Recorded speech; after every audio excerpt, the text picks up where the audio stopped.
IPOB one family. We are not two. We are not. No matter we know that IPOB is one family. Not they won't have a faction. It's IPOB or not IPOB. Nothing else but IPOB, and that's exactly what we are. We say it very, very clear. You can create your own organization, call it anything you want, but not IPOB. We don't have a faction. We are Biafrans. All right, I'm still reminding you about the 16th. That's a great day that we're going to launch fundraising for ESN, Eastern Security Network. It's bringing up on the 16th of November this year. If you are not prepared, please get prepared for it. It's a Zoom meeting. It's not something that you are going to go meeting and gather together somewhere. No, it's Zoom. It's on Zoom. You can do it from the comfort of your home, from your office, from wherever you are. You have internet. Please go in there and then help us help our people. We are calling this a Zoom meeting. It's an ESN. It's fundraising. We're trying to raise money. This is the last fundraising we're going to do for the year 2024. I'm inviting some of my friends. Yesterday I sent out some emails to them and they responded actually. So I'm very happy about that. I'm very happy to hear that. In fact, the emails didn't even take a few seconds. As soon as I sent it out, I got a response. And they are very welcomed to attend. And every other person anywhere outside. My friends I'm talking about are those here in the United States of America. I've not sent out the one of those in Europe. I have friends all over. Honestly speaking, I will do that. I will definitely make sure that they take part in this. This doesn't cost you an air flight or you to move around. No, it's what we are trying to do is we're trying to raise money and we're doing it through Zoom. Zoom is something that you can communicate with us. In fact, the emails that I sent out, I also sent out the link for the Zoom meeting. So it's supposed to be 2 pages. One is the letter and the other one is the link that will make you join us. Please make sure you do, because this is very, very important. Our home is in disarray. Their suffering is too much. Our people, it's getting better though. I wouldn't complain about that, to be honest with you. But what is baffling me actually is the Imo State. Imo State is not very palatable. In fact, one of the people that I sent this email out to is from that area in Olo. They're very close to Anambra. They are the ones. In fact, I've forgotten the name of his place, but when I remember it, I'll let you know. Yeah, I sent it to him, and he's seeing very well in what we are doing. And another person I met yesterday, I spoke with him. He's a truck driver. Actually, we just coincided to find out that he was a Biafran. And when we're talking, he's more knowledgeable than I am, to be honest with you. There are many of them out there, they don't attend IPOB meeting, but they know what is going on, which is very, very impressive. I was impressed and I'm happy about it, and I'm still saying that our people should please make sure that they participate in this thing that we are, this fundraising. It's very, very important for us.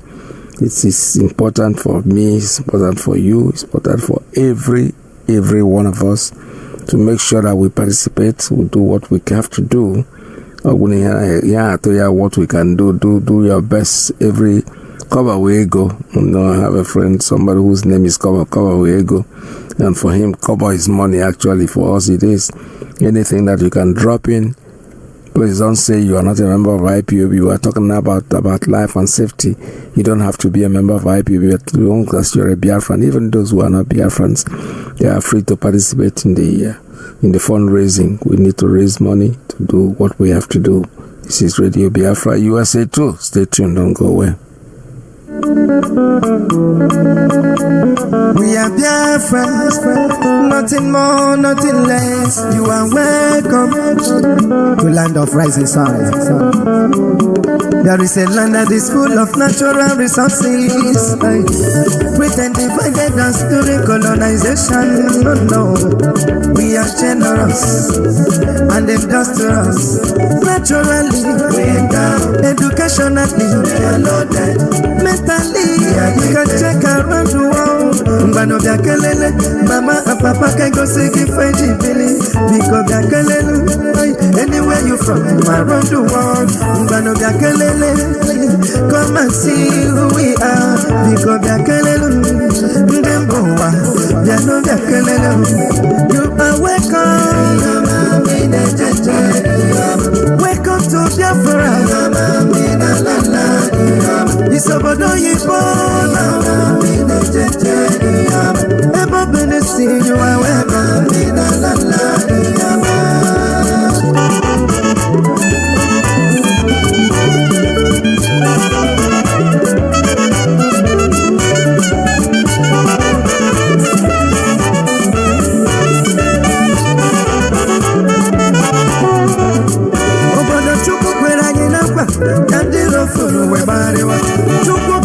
Sirani, consequently na karaka. Ifo bona jere boganiru, boganiru ni baro wagari. Chuko kikabya makani jete, na faya keje butike. Mbano byakele no, mama and papa byafuni faji bili. Pick up byakele no, anywhere you from around the world. Mbano byakele no, come and see who we are. Byakele no, ndemboa, byakele, you are welcome. Welcome to Biafra. Biafra Bukobodoyo. Everybody sing you are welcome.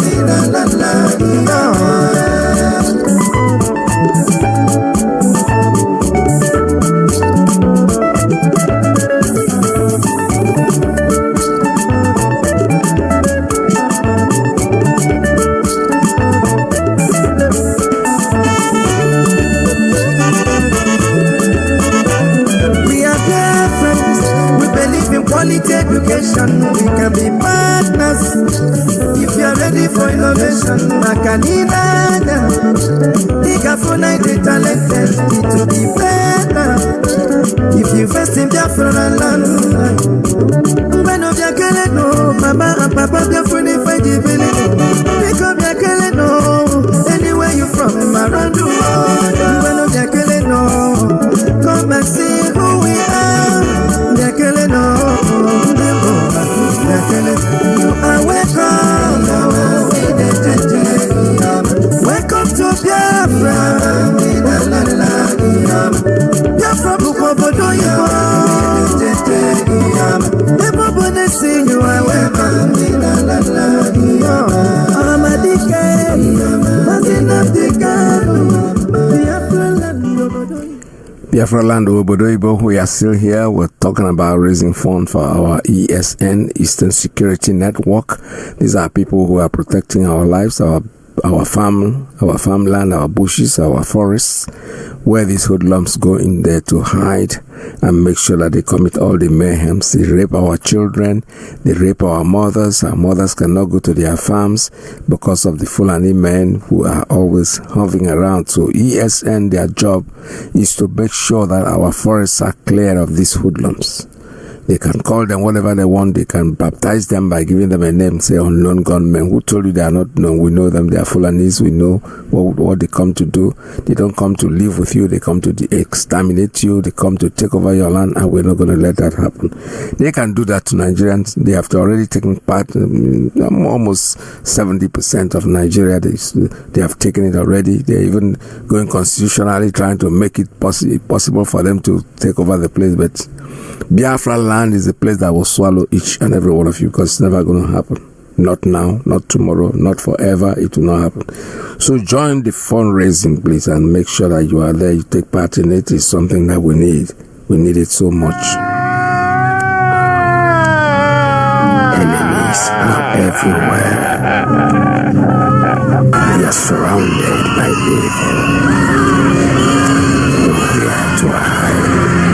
Nowhere to run. The only way to survive is to face them head on. Through the Eastern Security Network, ESN.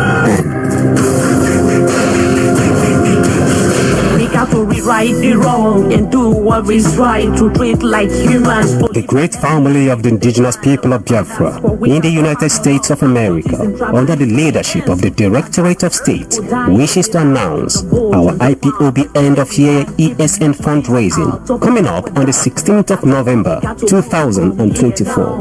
Time 7 p.m. Biafra land time. Platform Zoom. Meeting ID F553-781-4562. Passcode 092030. Contact +161-093-14943 or +148-476-70848 or +18-452-839-665. Reason for the fundraising. We must make sure that our siblings living in Biafra land are not chased out from our ancestral homes by the Fulanis and other murderous agents in the contraption called Nigeria with the help of ESN.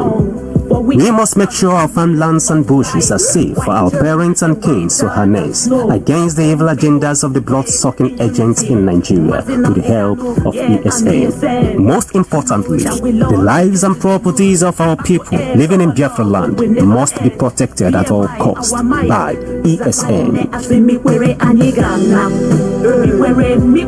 With your support, your free will offerings and donations, we shall achieve this by keeping our land safe and secure as we pursue the goal of restoration of Biafra.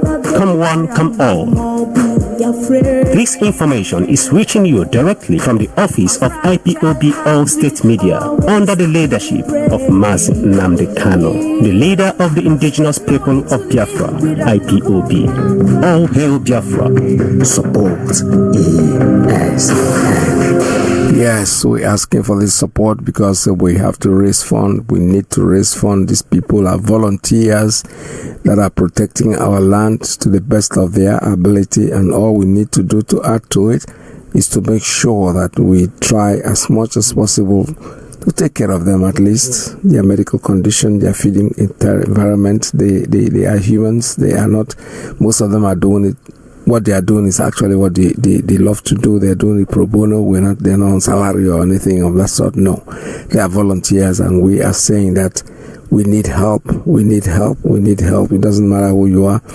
Don't feel that this does not concern Usumo, who was the place I was thinking about, because the guy I met yesterday is from there, and he's going to participate in the fundraising because Kita Ometugia very much, and he's even told me that his place is ungoable, if there's any language like that.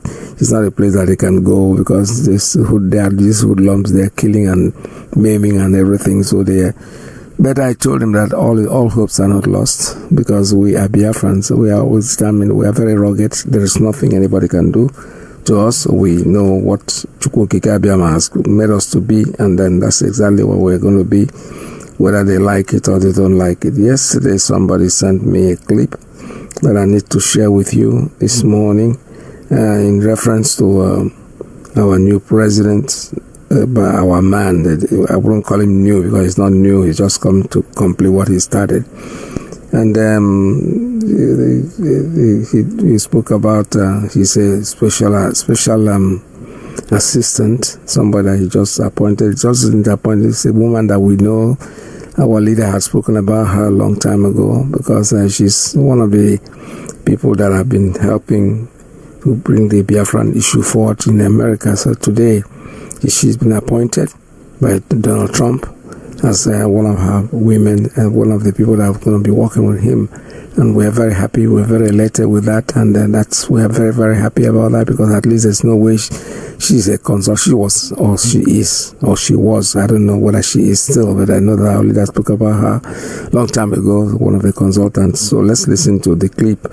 I listened to it briefly before I decided to use it for this program. Let's hear what they have to say. first time a woman will serve as the White House Chief of Staff. President-elect Donald Trump named co-campaign chair Susie Wiles to the role on Thursday. The Chief of Staff is often considered one of the most important unelected posts in Washington, D.C. Wiles has gained respect among Republican allies throughout her career in political campaigns, along with her work on the Trump 2024 campaign. She was his state director in Florida for the previous 2 contests. Good evening, everyone. Thanks for joining me today. Today is 10th day of November 2024. There is an information at my disposal that came yesterday, and what could that be? The presidency, when I mean the presidency, the federal government of Nigeria allegedly held meeting yesterday for them to start lobbying against Biafra agitation to the new government that is coming in America. That sounds funny, right? That sounds irrelevant. It doesn't make sense. How would presidency start lobbying against Biafra agitation and IPOB to the new president-elect? By the way, Trump has communicated to the presidents of South Africa, Egypt, and Kenya. I don't know whether he's underlying the giant of Africa, but that is a topic for another day. Now, this is a disturbing news to the presidency. And why is it a disturbing news to the presidency? Stay with me throughout this video. I am going to decode one of the greatest secrets about Biafra agitation, Trump's government, and the Nigeria government that you have never heard before. Now, I am going to tell you that one of the most important things to Tim Lumbo's government now is to convince the government of Donald J. Trump why there should not be secession in Nigeria. And why is it so? Donald J. Trump just announced that the co-chair of his campaign, Susie Wiles, will be his own chief of staff. And who is Susie Wiles? Susie Wiles is the lobbyist of Nnamdi Kanu before the Congress in America. Nnamdi Kanu, through the IPOB, during the time Nnamdi Kanu had not been put into detention, was paying Susie Wiles' company. She has a lobbying company that lobbies for people if you want to do anything. It's not only about the Biafra agitation. She lobbies for both tobacco companies and so many companies in America. Now, why is this a disturbing news? Susie Wiles personally have interest about the liberation of people who are being punished because of their self-determination. She's in love with that. And that is why she found interest about Biafra agitation. Now, in the year 2020, they asked Nnamdi Kanu to come closer to Donald Trump's campaign and so on and so forth, so that when Donald Trump becomes the 46th president of America, it will be easier for them to do everything they have planned. Unfortunately, Donald Trump lost the election. During the campaign, you saw Nnamdi Kanu was invited by the head of Republican Party in the state of Iowa. Nnamdi Kanu was there in the VIP, the news trended, the period, but people don't understand what was going on, underground, if I may say so. Now, after Donald Trump lost the election, it seems that the whole plan has been shattered. And the new government that came in, that is Joe Biden and Kamala Harris, they don't have interest about people who are dying. And that is why even when so many people were massacred, orchestrated massacre against the Christians on Christmas Eve, where they killed almost 200 and something people, they sacked the village in Plateau State, the whole world leaders almost reacted, but America did not react because they don't find interest in doing all those things. The only thing they have interest is that Nigeria should be able to allow men who want to become women to become women, people who want to become cats to become cats. They should allow everybody to live the way they want. That is what interests Joe Biden and Kamala Harris. Now, here is the tension. This woman has been appointed by Trump as the chief of staff. And this is the most important thing to Nigeria government at this moment. Why? Because Biafra agitation, despite Nnamdi Kanu is in detention, is going to get a new twist.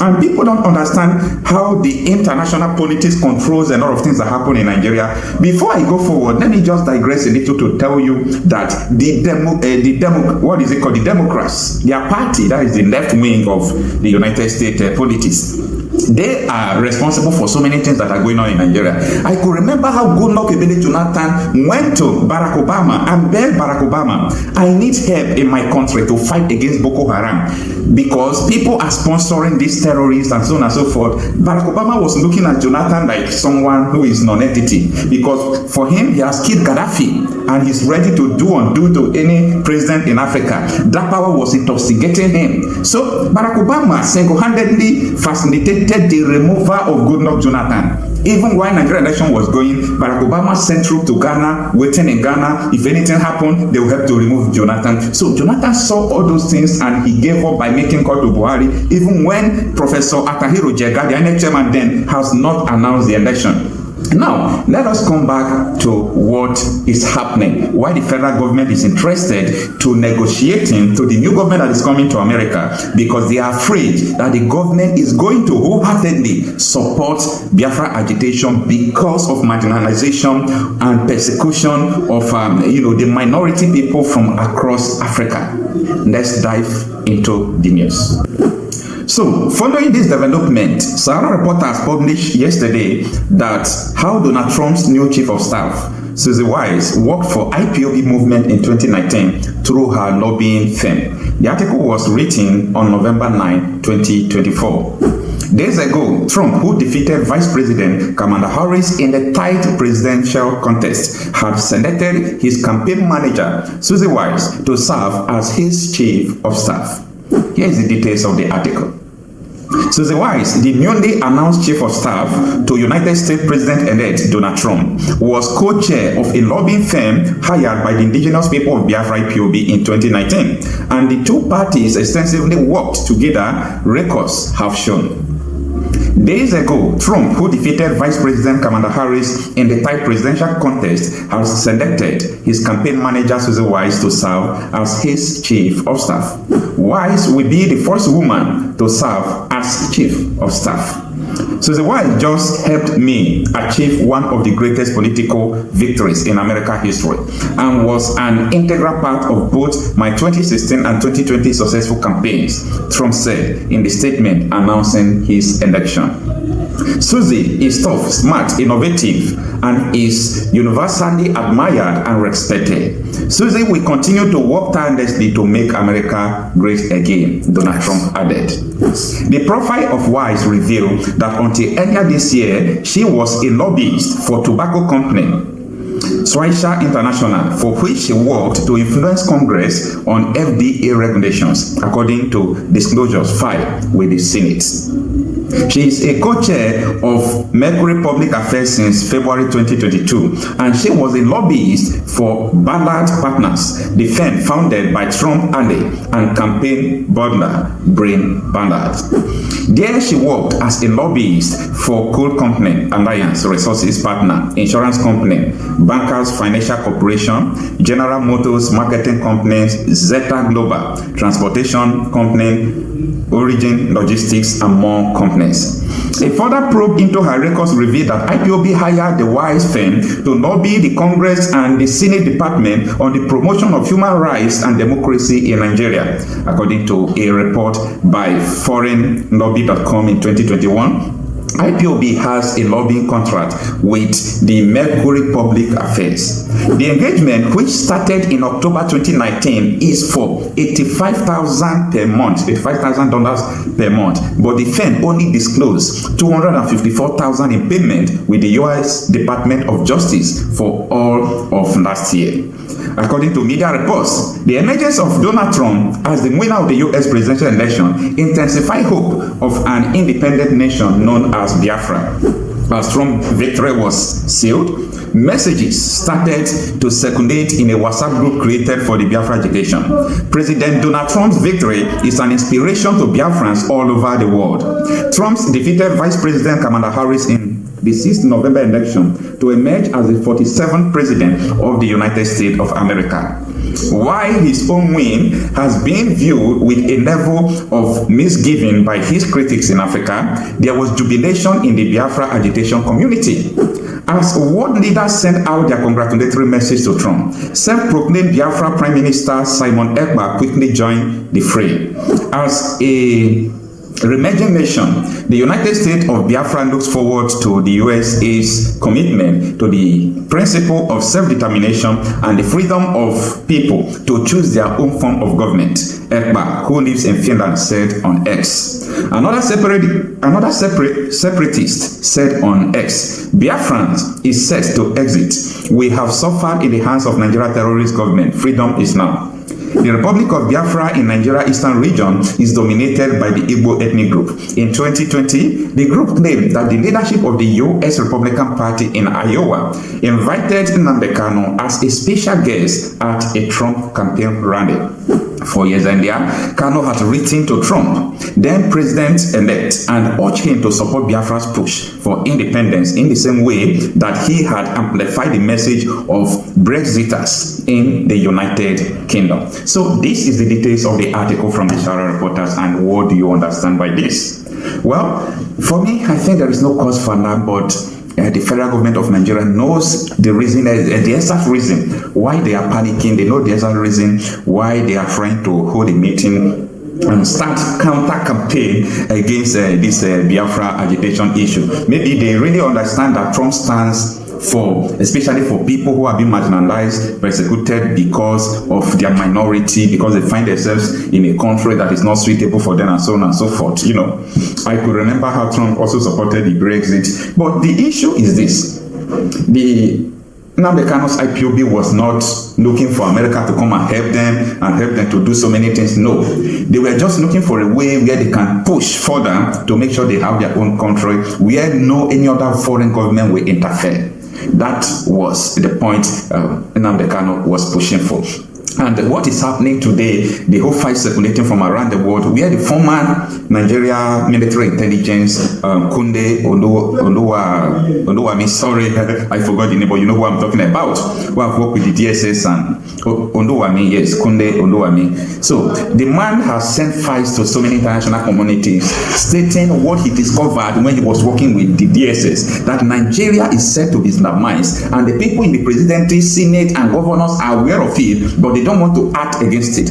All those files and this information available is something that could trigger this new government in US to look into this, because the freedom of religion is sacrosanct. You cannot just come, and when you read the Nigeria Constitution, you see Sharia inside, and you know you have a Christian people in the country, you have traditional institution in the country, you have Jewish in the country, and Sharia law is only constitution that is embedded in Nigeria Constitution. So one will think twice that no, this thing is not supposed to be one. Instead of them to actually discuss the 1999 Constitution, it is a fraud already. That constitution is a fraud. Now, what you are doing now, you want to start, advancing the interest of those religious groups to actually now confirm that Nigeria is an Islamic state. And let me tell you something that people don't know. This thing was caused by the British. Between 1900 and 1960, they knew that they cannot govern the North except they allowed them to practice their religion, and they were using their religious leader to basically govern them. It is called indirect rule. Immediately after independence, 1960, the British knew that they shouldn't have forged these two people together. They know. But because they want to achieve the divide and rule and to be able to conquer and take our resources and steal whatever they want to steal over the years, they merged these two people together. They could not govern the North and South under one religious or administration. They know. So they now give independence and march you people to work together. That was why the 1960 coup started. That was how the Civil War started. Now, 86, Babangida came with the OIC stuff, tried to Islamize us. It didn't work. In 2000, when 1999-2000, when Obasanjo came, he permitted them to start practicing Sharia. Today now, they want to consolidate it. Once you remove that person, all of us, whether you are Hausa, Igbo, Yoruba, Jukun, Christian, traditional, you are now under the law, the Islamic law, because they put it in the Constitution. In fact, listening to the member that was representing Ahoda East, Abu Anudua Federal Constituency, River State, I want to get his words. He said personal matters. That was envisaged, he says, by the people who drafted this constitution. And I want to quote him. The implication is, if the word personal is removed, Islamic law would have broader implications. The word personal was put there for a reason. Let's talk a bit about this whole conversation about Islamizing the country with our population and our dynamics. Stop. Is it possible that someone can sneak this in at some point and force all of us under some sort of regulation that we do not ascribe to? Is it possible that this can happen in this country? It is possible, and don't be deceived. It's going to happen. You know Constantinople? Today's Turkey, they were almost 98% Christian before now. Today, they are an Islamic country. I mean, I did Islam in my master's program, and I was trained by Professor Alijani. He's a Persian, he's an Iranian American. And I scored A, that's excellent in Islam. So I know them. It may take them 1,000 years. They will Islamize Nigeria. So they will take it slowly, gradually. They don't forget. All of us will be dead after some time. Our children that don't care, all this Gen Z will come. They will still Islamize this country. If they can do it in Turkey, today's Turkey, what stops you? Why do you think they won't do it here? Except we take steps now, because we are the ones that are talking about these things. Our next generation in 50 years will not even care. You understand? So I am thinking that if some part of the country, I don't want to be specific, if they feel strongly about an ideology, a religious, but I think they can restrict it to their area. And I think maybe Tinubu should do well by developing this issue of regional autonomy where everybody should organize themselves, or at worst, let the country actually go apart, and you can do whatever you want in your area. I've come to that conclusion that I don't think we can stay together because of this very strong belief about religion. So it's either we stay together, or people should mind their religion and stay where they are and practice what they want. Imposing it on others is wrong. I study Islam, and I don't want to talk blasphemy here. If I start talking about Islam in the next 3 hours, we will not live here. No, we don't want you to talk blasphemy either. Talking about our country, in many, we are not a religious country, so to speak, on paper. We're a secular nation.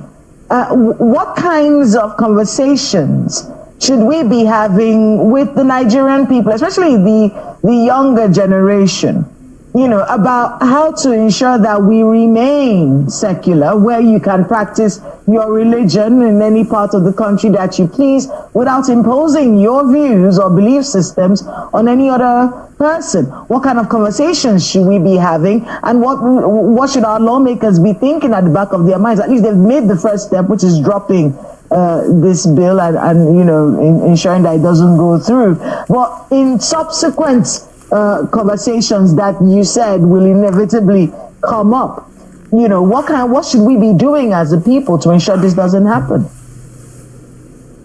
I'm going to be extreme. For me, if you look at Sudan, you have now North Sudan, South Sudan. I think we should have Northern Nigeria and Southern. Then they can practice whatever they want. There's no dialogue because they will not stop. I've told you it may take 1,000 years. They will still do it. Or if you let everybody go their way, maybe you have enough, they remain there, and you have the sovereignty down south, then you can do what you want. But if you remain and you think you can talk to your Gen Z and people that don't care about anything, it will happen. It took hundreds of years before Turkey, Constantinople, Istanbul was converted completely today. And if you look at history will tell you that you cannot assuage these people. Who owns those banks? I did a lot of research, and I want our audience to go and find out the owner of Taj Bank and the other bank. Then the picture will start getting clear to you. You have the Jaiz Bank and you have the Taj Bank. It is an open source information. Go on the internet, the board of directors, you will see the shareholders. I don't want to mention them on national television. Go and do your research. And you're beginning to understand. You begin to understand what I said, that people have been sponsoring terrorism because they want to Islamize Nigeria. Now Tinubu has come, and it's a little bit very hard on them. That section, the kinetic approach is failing. So they are now trying to bring it through the Constitution, want to legalize it. If we cannot go through the bush and kill as many people, and they are still resisting us, and this man has come and is fighting this is just killing all the fighters, then let us go to the house and bring it through the back door. We just remove that clause, personal. They will not know, they may not pay attention. Then we just, and that is it. They will still do this thing. Go and find out the owners of those banks. They are the ones sponsoring these narratives. And I always say it on television, who are the sponsors? Those guys speaking in the house, they are just paid to do that. And with time, they're going to bribe the remaining ones, and they will pass it. If not this year, it may be 10 years time. If it's not 10 years time, it may be 50 years time. They are going to Islamize this country. But I think the solution, what you should be discussing with people should try to understand we are not the same people. The North and South are not the same. The British understood. That's what they are doing in the radio, and they deliberately merge us so that we can continue to fight like this, and they can continue to take our resources away. Speaking about the British, there are several theories out there in terms of all of this Chatham House moves and why our leaders always go to the West before elections. Do you think that the influence of the British about this particular matter and more is significant? Has it waned? Is it still growing? What should be done about it? No, what the British did is just like what the Belgians, the other, like the French, is the same method of giving you independence, but they know that you are not independent. Why do you go to Chatham House? So we look forward to seeing what is about to be unfolding. For me, I am not against, I repeat, I'm not against any form of agitation group of people who said, I want to become my own country. It could be one person. One person can come out and say, I do not belong to this country. I want my own country. It's your fundamental human right. And the earlier we realize this, the better for us. I am Okochapi myself, a political blogger who talks serenity out of issues. Please kindly share this video, subscribe to this channel if you have not. All right, the point is that there's so much content in what Okocha has said. We are going to talk about it when the lines are open. But yesterday somebody, in fact I picked it up myself, I was listening to one of these bloggers and I came across something that gave me food for thought. I was thinking about it seriously and I said, I have to share it with you. Do you really realize that Olusegun Obasanjo, I think, saw all these things that is happening? That's why he was looking for third term. Honestly speaking, that's why. He just felt that 2 terms was not enough for him to accomplish what he wants to do. So yesterday, I saw a video. I think that fellow is a Yoruba person. And did something, he said something that is very, very remarkable. I think I need to share that video with you guys before we open up the line. He made it very clear and in his own thoughts. And I see with him, he's a Yoruba person, so he couldn't have been biased, but he was saying something that I think that people like us never thought about. I never thought about it, honestly, until I saw it.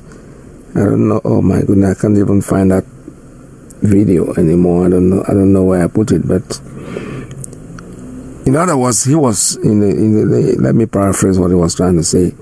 That Obasanjo, there was a time, remember, he wanted a thing, carried it upon his head to make sure that he does not. He's a Fulani man, Atiku Abubakar. He was the one that made sure that he never, but himself knew what he was doing. Let me see if I can find that. All right, I'm still trying to look for it. I can't find it, but whenever I find it, I will really because I want you to think. You know, these bloggers, sometimes they say things and make you start thinking. I was thinking about it throughout yesterday, and I said I was going to this morning for us to share the thoughts of this person, because it was not really something. It's something that's so simple that nobody thought about. The bringing of Okonjo-Iweala was mentioned there to run the economy of the country during his tenure, and then going to bring Soludo from somewhere, making the chairman, the president of or governor of central bank or something like that. So he was trying to bring in the best. But when he found out that 2 years wasn't enough, he was clamoring for the third year to be able to accomplish his mission. And he kicked against it. Atiku Abubakar was the one, was his deputy, remember? And he didn't like the idea that his boss wants to do third term. But the man that was trying to do this third term knows, the people that he's working with know that the moment he steps out of that place, the whole thing might fall haywire. But let me, while I'm playing this music, I'll be looking for the video because I need to listen to it before we continue. Come is the prince, I don't come again, you know. And it's almost the big Lord. Oh, promise to the success. No, I am back. And the microphone. You don't tell when we fight for this freedom. You don't tell when we fight for this freedom. All we need is the referendum. All we need is the referendum. All we need is the referendum. All we need is the referendum. All we need is the referendum. Tell me what to do, tell me what you do, tell me what you see, tell me what you see, tell me what you know. When we talking about the referendum, oh, you see, I have to go for long. We just become Muslim, for long. Back in the days, we know what's up. I am on the follow. But because of who the focus to come out. I remember when my father they tell me about the war. And then spending so much money just to collaborate.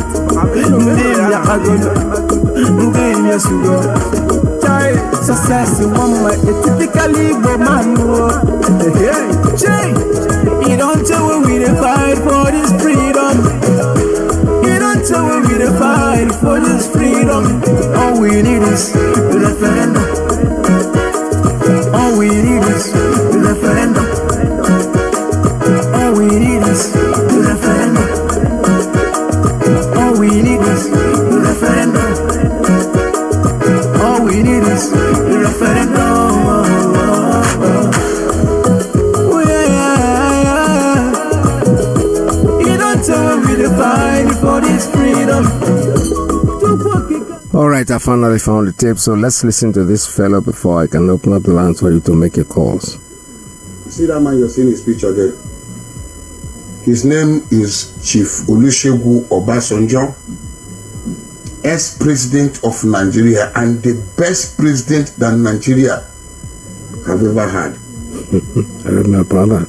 I know you will say, what are you talking about? You see, I really don't understand what this man is doing when he was asking for third tenure. Until now, I begin to see the reason. Yeah. Yeah, you know that the man was in the prison when they buy MK Abiola, then they called him to come and take over, which he did. And after he took over, I was watching channels, television, after that election, and Gani Fawemi, God bless his memory, was saying that if Obasanjo is going to get it well, he should hand over Nigerian economy to the Igbos, which he did. He brought in Charles Soludo from London and make him central bank governor. He brought in Okonjo-Iweala and make him minister of finance. He brought in Ndi Okrike Onyuku Onyike, I don't really know what the son name is, and make her stock exchange director. Boom, Nigerian economy began to boom. Nigeria was able to pay off all the debt we are owing. We are eating, getting fat. We really don't know. We keep saying, hey, this is high, this is cost. Now, what is going on? Enemies of the Igbos, what is going on? The three parastatals that is holding the economy of a nation was handed over to the Igbos. Then we see revival. Such that have never happened in the economy of Nigeria. Instead of borrowing by them, the woman is busy paying off the debt. You know, also you notice that one tenor cannot do this. You push to the second tenor, one. Continue again, start asking for third tenor. So that you could be able to put this in place, because by then you have made sure that Hausas understood their places. The one that Hausas, the Fulanis, they know themselves. That Hausas have never ruled Nigeria before. You push down to the army, divide the army chiefs, make army chief different. Chief of Army Staff went on his own, Chief of Naval Staff went on his own, and Chief of Air Staff went on his own. It simply means that the armies taking over Nigeria can never be easy again. He was pushing to put Nigeria in the path of achievement and gaining his glory as the giant of Africa. Tinubu and Buhari come in, collide with the other one. They connive together, scatter the whole thing. The man did not stop. He made sure that Yar'Adua had the same stake that he had. The Nigeria was pushing on, same thing. Jonathan did the same thing. In fact, Okonjo-Iweala was virtually the president of Nigeria then. This man pushed him away. They took over Nigeria. And the man he doesn't want the blood of Nigerians to waste. He left the country for them. What happened since then up till now? Igbos are the solution. Igbos are the solution of Nigeria. You Yoruba, you Hausa, the real Hausas, the real Fulanis who are going through what we Igbos too are going through should know this. Handing over or giving Igbo man chance can only save you. It cannot put you into problem. So you saw this statement of tribalism and stuff like that. That if Igbos my dear, there's no anybody in this world that will tell me that what Obasanjo did then was not the smartest move that any president that loves his country will do. And that's what I want to say, Obasanjo. We are sorry for what we did to you. Then, how I wish you can help put this country in the right path where we can have what we had in your regime. May God bless you, sir. Anyway, my name is Damasha, and I'm still saying something. All right.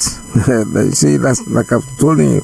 I listen to this thing and I'm beginning to, resonate, because this is the last thing that will ever come on my mind. I was looking at it that time. I was one of those who said, see, greedy man, he doesn't want to leave office. But now I'm beginning to see that I was wrong. And I had to say I'm sorry. Honestly, I apologize. Because I know I was so bent on saying, look at this greedy man, this old man that thinks that he's going to live forever. You just bring you out of prison and made you the president. You want the first term, second term, you want to add the third term. Naturally, I thought he was greedy, but he wasn't. He wasn't. That's the thing. When the old people say, whatever will sit down and see you, the young people on top of the tree will not see it. It's true. So we're going to talk about this morning. The lines are open for you. You can call us 845-907-2230, 845-648-0031, 845-637-6632. Please, when you call, just go straight to the point, introduce yourself and tell us who you are, and then go straight to whatever you want to say and make room for other people. This is Radio Biafra USA 2, an interactive session. That's what we do here on Radio Biafra USA 2. So call us if you're ready.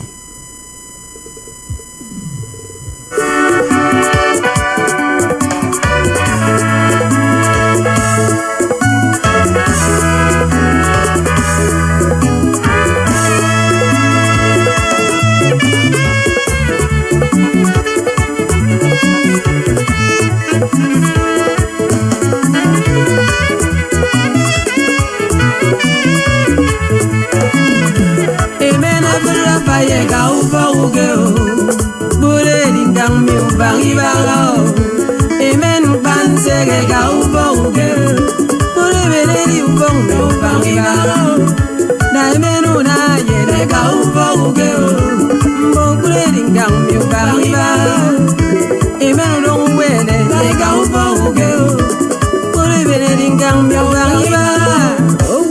caller, good morning. You're the first caller today. Tell us your name and where you're calling from. Good morning, Dr. Peters. Welcome to the program. So this is Ben Okat for calling from my location. I called because I have something that I feel is worth hearing about. If not, I wouldn't call. My brother, let me tell you, I've said it on in Radio Biafra that it was Obasanjo's comment that saw the Igbos being brought back in Nigerian government by the appointments that you mentioned coming from the group of these guys. Koju Wala, even the army, which he culminated to Ife Jurika being part of the these guys, what is his name, Jonathan's government as well. You know, Yaradua, there was a time I said it, if you go, it's still there, go and Google Yaradua's cabinet. You find out that the character of the nation was reflected on it. Obasanjo did something very unique, which is dismantling the Fulani's control of the army and the important posts. He did it. He was the one that did it. You see, so, but the idea of, and you know, what I need to say about that is that Obasanjo is not all that a good guy. Let's not forget it. But after going to that jail, the last thing he ever expected was to be made the president of Nigeria. And of course, most of you know why he was made the president. It was to compensate the Yorubas with the Abiola mandate that they lost, and at the same time, the death of Abiola. That's why they brought him from jail. America brought him from jail, if you remember. This lady, Secretary of State, the lady came to Nigeria, you know. During that visit was the time that Abiola died as well, and people are saying there's this thing, hands of America in the death of Abiola and stuff like that. There was all kinds of rumors and you know, all kinds of theories that was, you know, concocted in regards to that. So coming back to that issue, so Obasanjo actually, when he came out of the jail, he never asked for anything other than for his life. Most of his counterparts, the brother to the president Yaradua, died. He died in prison, you know, because Abacha was a very brutal guy. So he was just praying for his life to come out, you know, and then seeing himself coming out and being made the president was a shock to him. So he wanted to do something good in his life, which he has been trying to do since he came out. He's trying to amend his life, having found out that maybe the war was a mistake and all the dead people, the blood they have in their hand. So he was making amends, just like Mutara came out and wanted to make amends, but they killed him because his crimes were so much. You know, that's been said. The third term issue wouldn't have been in the favor of Nigeria, because after third term, what happens? Buhari will do third time. All these criminals will do third time. And imagine no matter whatever he has built up, they will destroy it, just that they destroyed it before. As soon as Obasanjo left, since then, and then, you know, during the time of Jonathan, after Jonathan, since then till now, and then with Tinubu, tell me how many Igbos are in top children of his government? None. Only minor posts, you know. So, that being said, the country, where the country is now, you know, since from, especially Buhari is the architect of what is happening. And that's why I'm always calling the Fulani. The Fulanis are the ones who are destroying Nigeria. They are number one enemies of Nigeria. They are the number one. So in terms of the third this, I had that man's clip about 3 days ago. In terms of the third term, I don't think it was in any way good, because anything he did will definitely be destroyed. Even the one he did, and you know, counting to today, where are the Igbos in the government? They know that the Igbos hold the key to Nigeria, because Igbos are patriotic to Nigeria. They are the only patriotic Nigerians we have in Nigeria. And that has brought untold hatred on the Igbos. Igbos go to every nook and corner of this country, as long as, even as ventured outside the country, all over the world. It's not just something that's unique to Nigeria. Igbos are all over the world making great strides. You know, giving good name to this damnable zoological Republic of Nigeria. We know that. Everybody knows that. But the point is that the agenda of the Fulanis with the Britain is not fixing Nigeria. They want to destroy Nigeria. You see where Nigeria is now? This is their dream. Bring everybody to their knees. destroy it. Let whoever that wants to go get out. Those that have money to go, let them get out. So that Nigeria will be buried. Will be nobody here. So that the agenda of the Fulanis, which is conquering Nigeria, will be accomplished. And the Britain and the rest of the Western world that want to steal our resources. Because you see, my brother, every nook and corner of Nigeria is gifted with natural resources. It's not just oil and gas. I'm telling you. So the idea that if one Nigeria, if you both get out of Nigeria, the rest will stop, it's a lie. It is a damn lie. Nigeria was a federation. Nigeria was established as a federation. Each section running itself. It was 3 before. Then Midwest was created through referendum. Who doesn't know that? Adamawa was not part of Nigeria. It was part of Cameroon. They joined Nigeria, where Atiku was born in Adamawa. His brother is still a member of the house in Cameroon. His brother, the president of who became a vice president of Nigeria. The same thing happened with the Ambazonians that are fighting. They were part of the eastern region, southern Cameroon. NC and the southern Cameroon. Their parliament, they have representatives in Enugu. People should go and read the history. We are part of eastern region.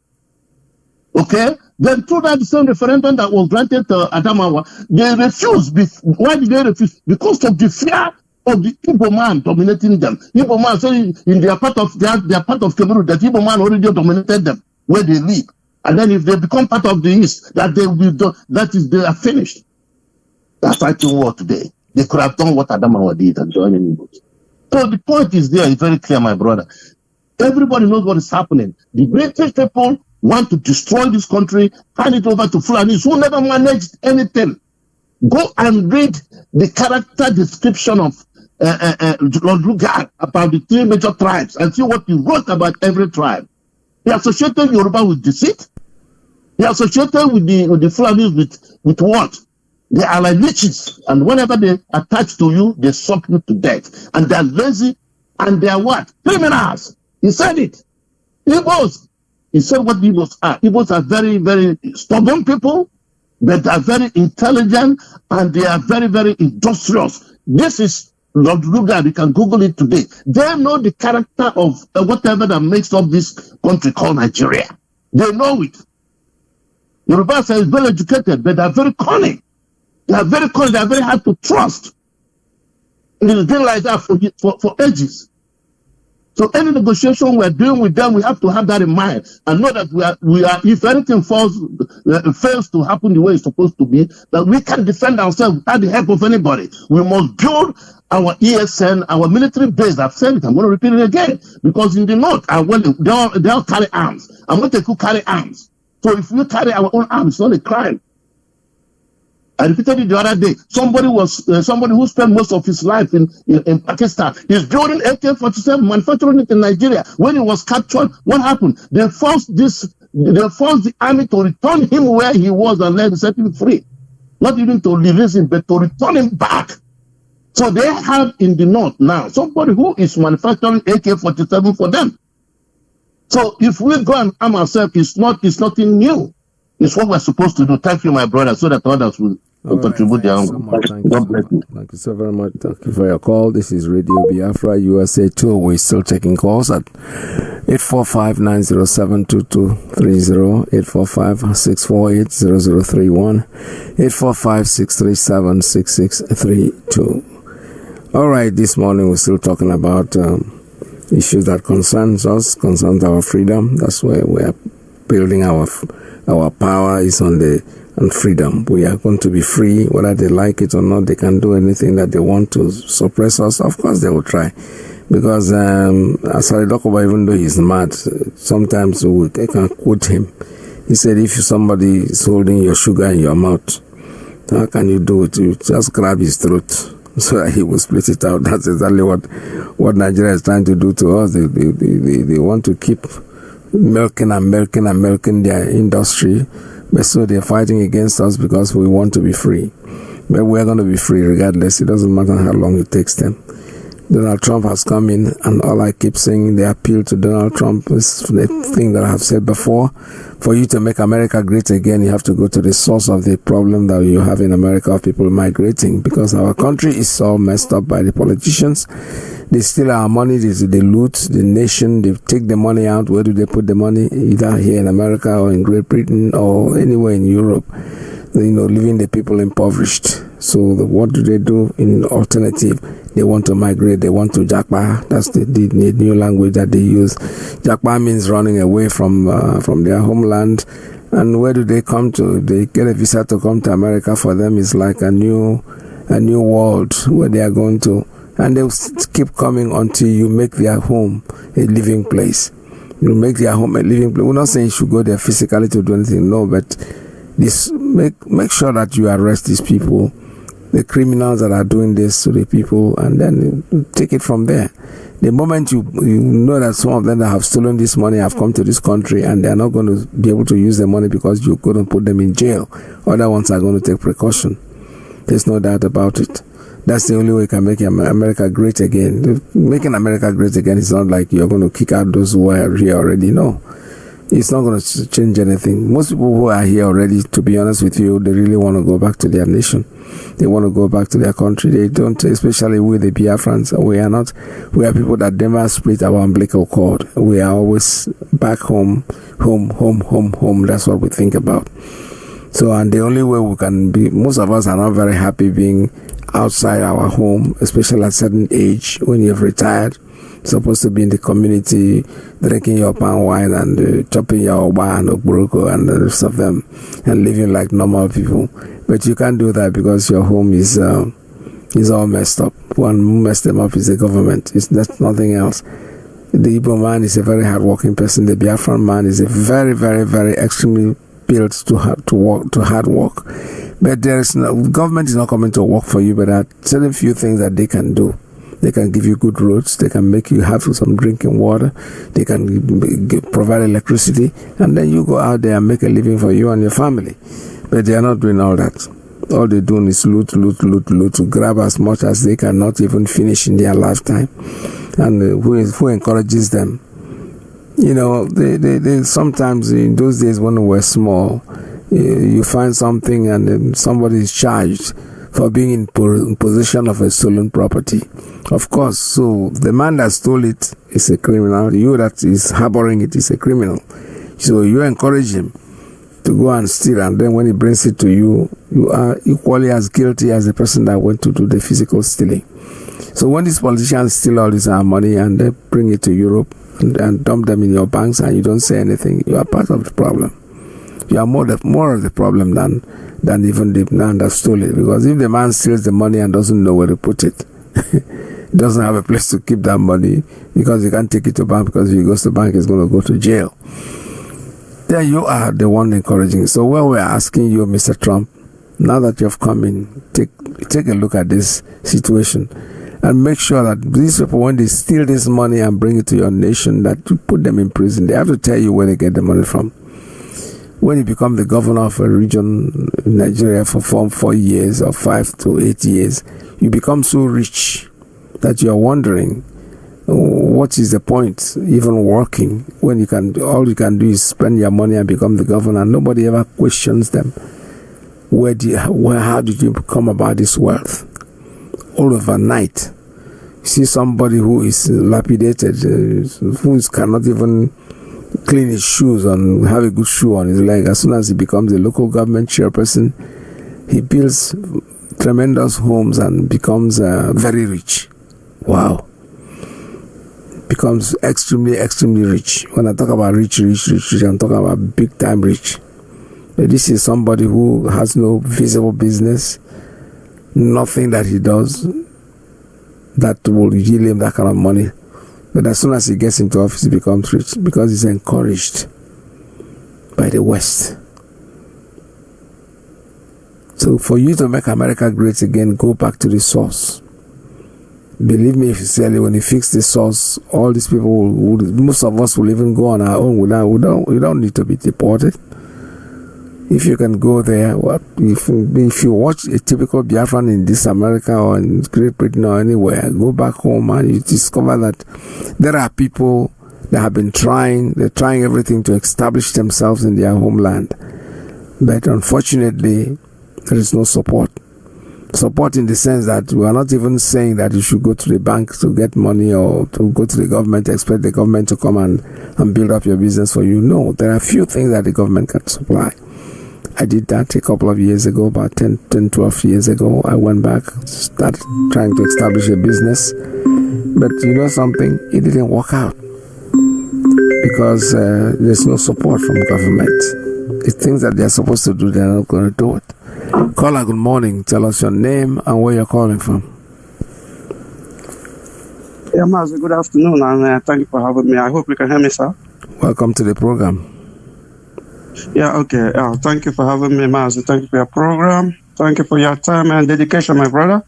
Mazi, a very quick one. Mazi, the good news is our leader, I think the lawyers, they have allowed them to see our leader since September, since our leader excused himself from Bintanyaku. They have allowed them to go and visit our leader anywhere. I will say it's news anywhere, but it's not good news. The good news will be only when our leader is released. But, when they never see our leader for maybe 1 month, 2 months, 3 months, all of us begin to, panicking and thinking that it's not going well. If God will make it and our leader released, that would be the wonderful good news. But anyway, I will still say it's a good news by allowing them to visit our leader. So if it's possible, I think let one of the lawyers can come on air and, tell Biafrans how it's going, if it's possible. It's just a demand I make. It's not official. Mazi, that's number one. Number two, I thank my brother Ben. He have spoke what I want to say anyway about the clip you are playing. You play a clip about Obasanjo. You see, if Obasanjo go for third time, it may be good, it may not be good, but I believe it may not be good in the sense that if Obasanjo go for the third time, all these cabals, all of them will go for third time. And the whole thing that you think that you put in place will be Dabaru. They will spoil everything. The same thing, I think, is he put things on place according to him. Now everything now have Dabaru, everything has spoiled. So if you go for third time, it will be the same thing. So going for second time, putting our people in a... They don't, Mazi, they know. They know that we hold the they know that if they put Igbo man is there to work. Igbo man is there to make things good. Biafran Igbo man will make things good. They don't want that country to grow. That's the problem. They know that only we can handle every situation there to make it better. All of them there is to loot. Nobody is there. Nobody is patriotic for that country. Nobody. Only Igbo man. Anywhere we go, we take it as our home. We build that place to make it good, so that people will say, people living here, they're living good. Only we. So they know what they are doing, Mazi.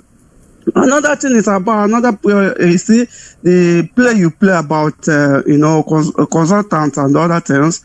Mazi, this is one of the reasons sometimes when a DOS is working, they don't come on air, they don't come on social media to make it public because enemies are listening. They will capture it and use it to make caricature or say they are the people that are doing the things or not doing the things. Let me give you an example.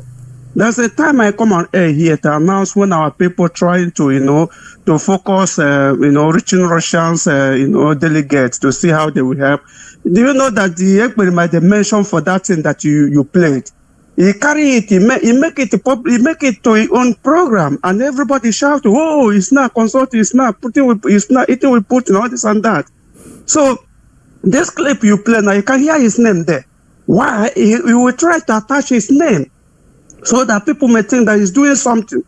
So the people that are doing the things will not know that the people have done the food already. An idiot will come there, attach his name, and people will think say that it's the person that are doing it. So that's why some of things we are doing on the ground, it's very hard for most of the people that are doing things to bring it on the spotlight so that people will hear what they are doing. Like some people will say, I don't hear anything that US is doing. I don't hear what IPOP is doing in everywhere, stand still, this and that. You know how to hear. Only what you have to see is how it's going. Because if you make it publicly, you will see how people will rubbish the something. Is it like this consultation we are making now about the one Mr. Trump put as a chief of staff. I believe that they will do something. This is one of the reasons why we are trying to, see how we can make possibility so that Trump will look into Africa, because we know this is the man that if he says something, we do it. If he says something, don't look back. He's not political correct man. Other politicians, they know how to be political correct, not to Trump. That's why Europe is panicking. Everywhere is panicking. Not only everywhere they are panicking because they know. Even they interviewed this man last time. I think President of Finland. He said, now the man is the man that if he says something, he will definitely do it. That's what the President of Finland said. So they know that if this man said this, they will do it. So it's only the man also that said when he was on board that said that they're persecuting Christians in Africa. That even not Africa, he mentioned Nigeria. He said they're persecuting Christians in Nigeria. So that have to be stopped. So do you hear what the clip we played that now the Alamajiris now they're gathering themselves to trying how to lobby. This is what I'm saying before. Fulani, they know how to play politics. Now they have gathering themselves because they know they will find way now to block every access of helping us to bring ourselves in what we are looking for. This is what is going on, and people don't know. Fulani now, they will spend their last card to say that they stop every movement. They will come for helping of Biafra. So that's the thing. So we will try our best to see how we can do, like tweeting Tuesday, like today is Tuesday. Many will not tweet. Many will not. They say, I don't tweet 2 times, 3 times. It's enough. No. Continue doing your job until you see the result. Because if you stop, you will continue on until you reach the end. So we will continue doing our best until we get the result. Mazi, thanks for having me and God bless you. Thank you. All right. Thank you very much for your call. This is Radio Biafra. We're still taking calls. Anybody who has anything to add to it can come in and say what they have to say. It's 845-907-2230, 845-648-0031, 845-637-6632. That they are lobbying and trying to stop what we are doing is a waste of time and energy. We don't have to really care about that. We don't have to really think about it. I honestly don't bother myself because but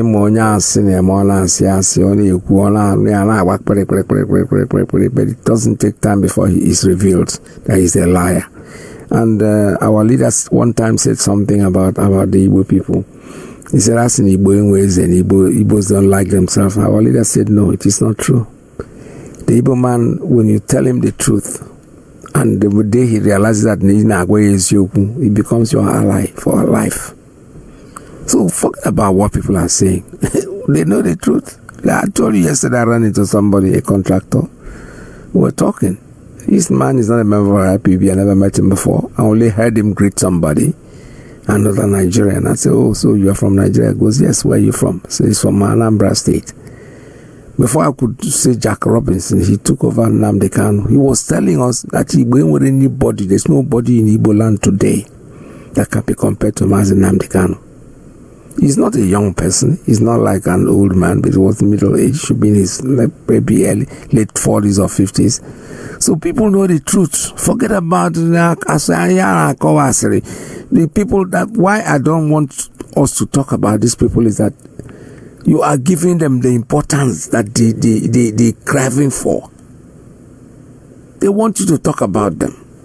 That is the joy they get. But if you don't talk about them, then you are killing him. He's dying gradually. Because he wants you to speak about him. You think the people that he's talking to don't know he's lying? Of course they do. When you tell somebody, I will do this today and you don't do it, tomorrow you say, I will do it. You're fooling yourself. On Didi, wire, BJ, slow and steady. IPOB, we don't go out there to puff our shoulders on what we do.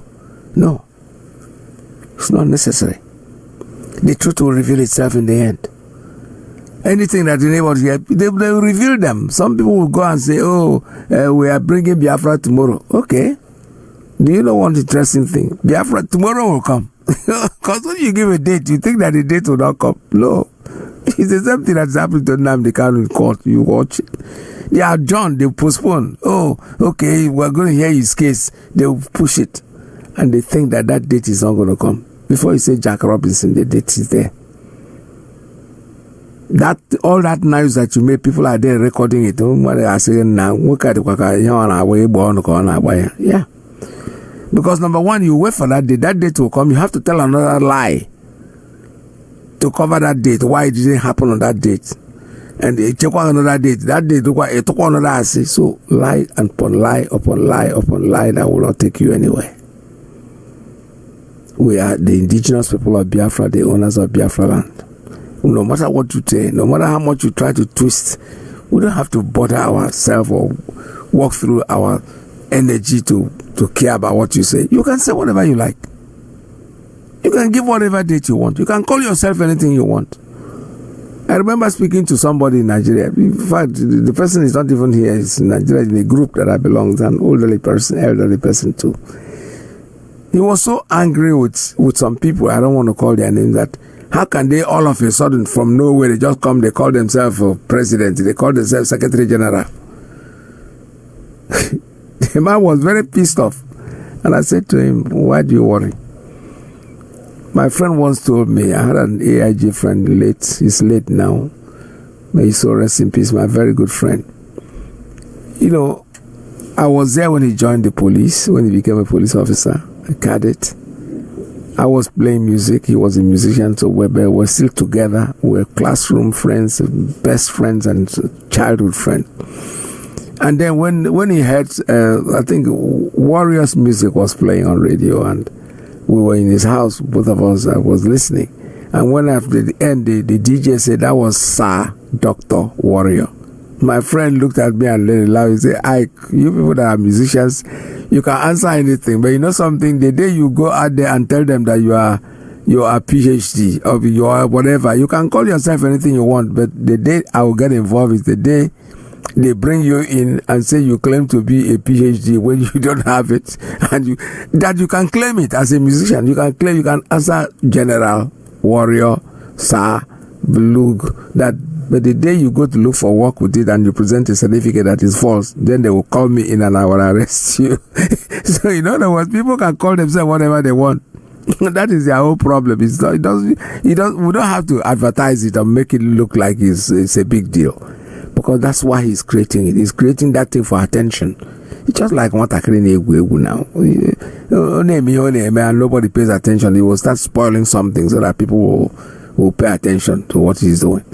So they are calling for attention. These are the real people. Because when somebody, all of it in his mind, like I said before, Pussycat can one day start thinking that he's now a tiger.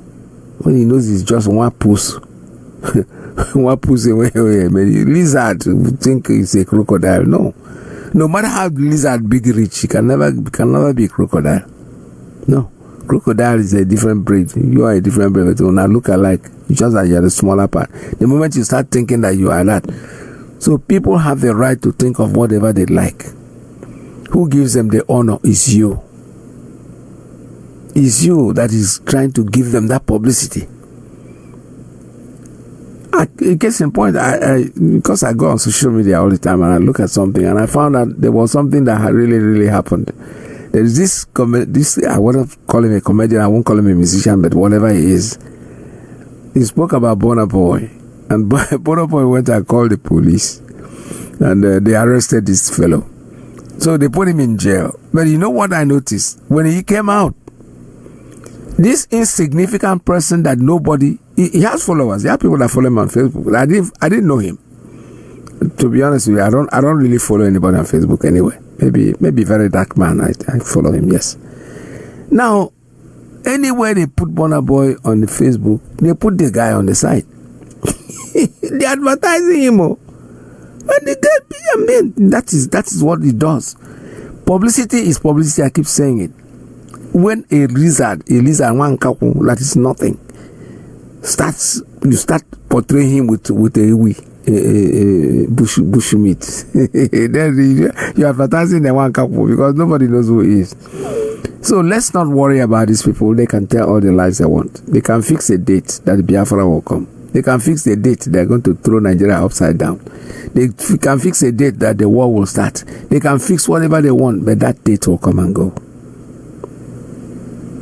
It's as simple as that. It's not you that will worry about the date. It's the person that believes this fellow. They are the ones that will start living and saying, now, yeah.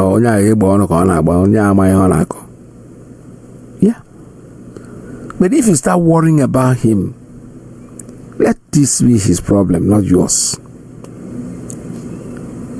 That's what I will put to it. There's no way they will stop talking. If Fulani knows how to play politics, who told you?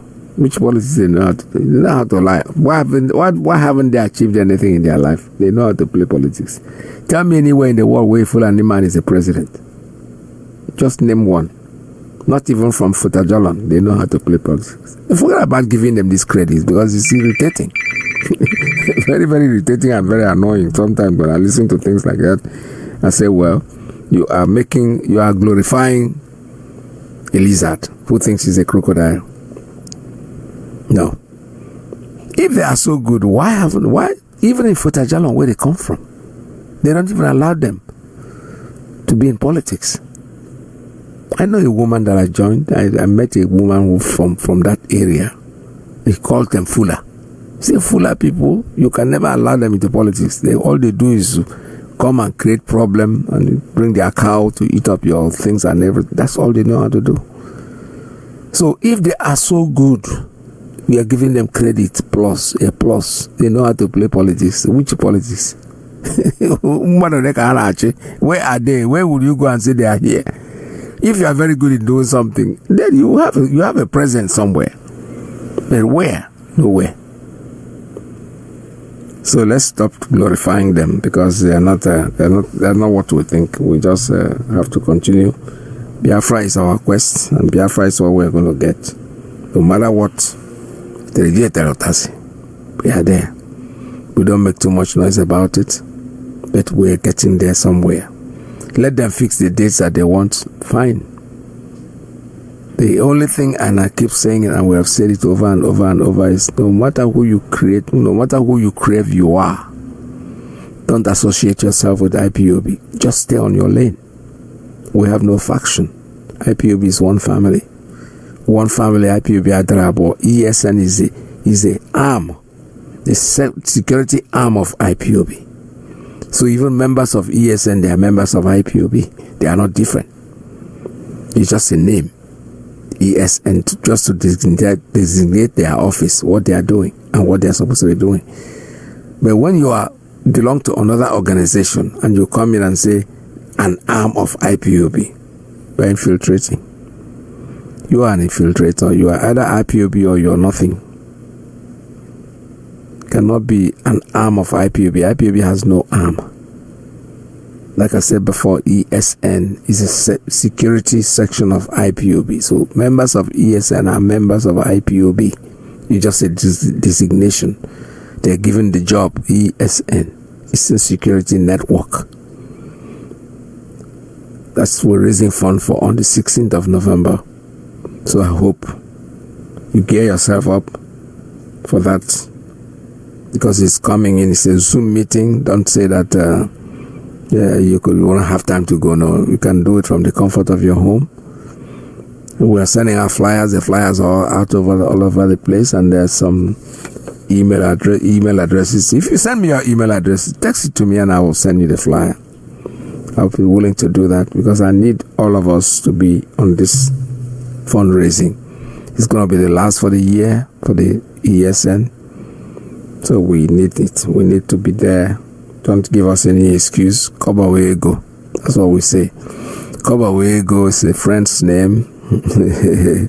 Koba we go. So anything you put in other words, is telling you that money, whatever money you put in there will be used for the purpose at which it is being put in. This is Radio Biafra. The lines are still open for you. Call us.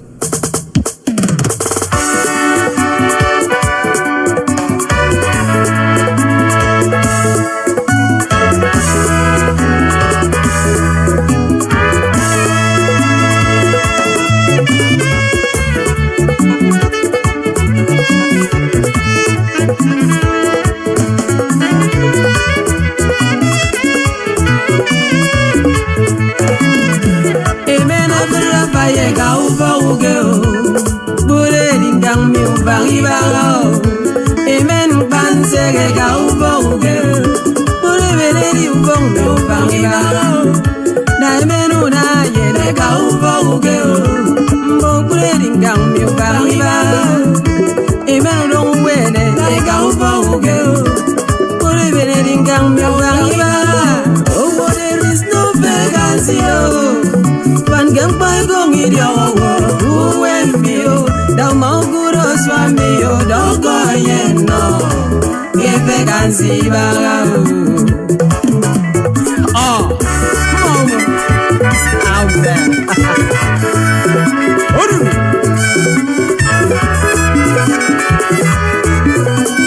upogo jigo begodo there is no vacancy oh upan gemba gongi dio who went me oh da manguro swami yo dogo yeno ye vacancy baga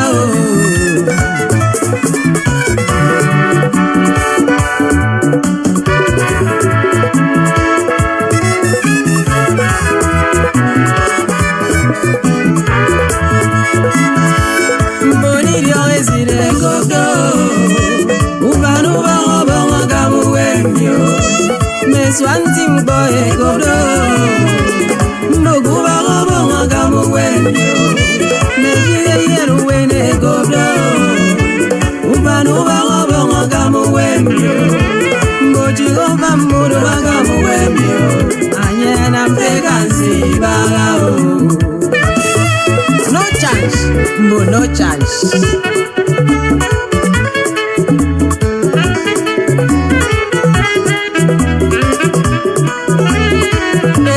There is no vacancy, oh. Uban gamba gong idio, go em yo. Down mangura swami yo, don't go yen no. Nye vacancy, uban. There is no vacancy, oh. Don't boy gong idio, go em yo. Down mangura swami yo, don't go yen no. Nye vacancy, oh.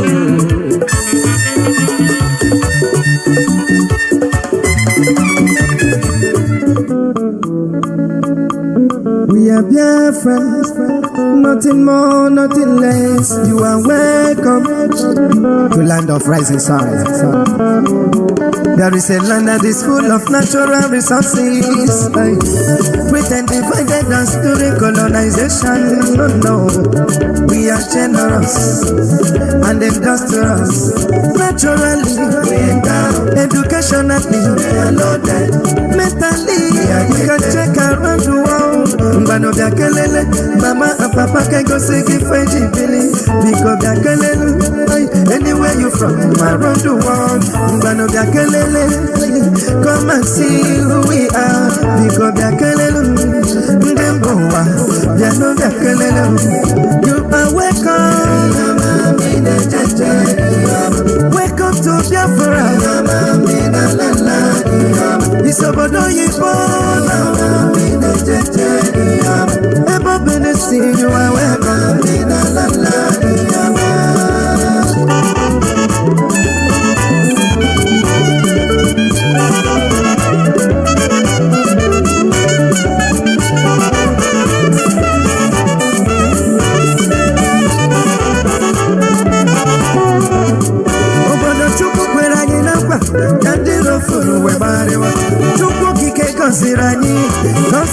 Na karaka ifo bona jere boganiru anyị baro wagari chukwu kike bịa maka anyị jete na faya keje butike mbano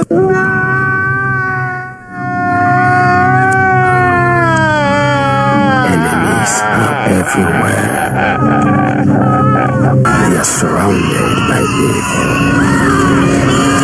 Nowhere to hide, nowhere to run. The only way to survive is to face them head on. Through the Eastern Security Network, ESN. We got to right the wrong and do what is right to treat like humans. The great family of the indigenous people of Biafra in the United States of America, under the leadership of the Directorate of State, wishes to announce our IPOB end of year ESN fundraising coming up on the 16th of November 2024. Time 7 p.m. Biafra land time. Platform Zoom. Meeting ID F353 781 4562. Passcode 092030. Contact +161 093 14 943 or +148 476 708 48 or +18 452 839 665.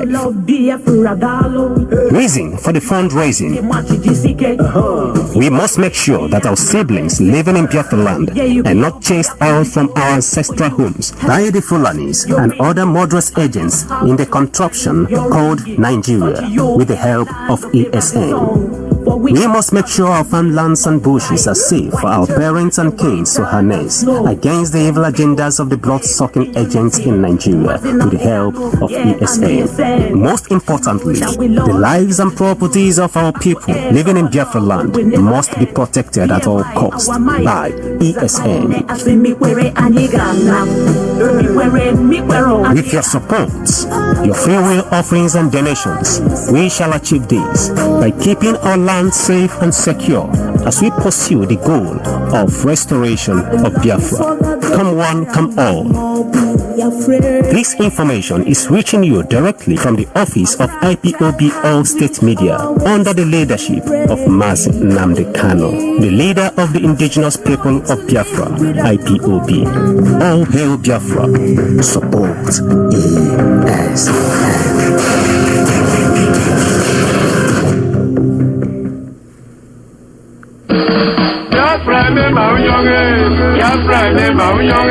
Nnamdi Kanu menene san kenjiri mi mauyonge Ijoba seda kukul kenjiri mi mauyonge Ejene basiri na uzom kenjiri mi mauyonge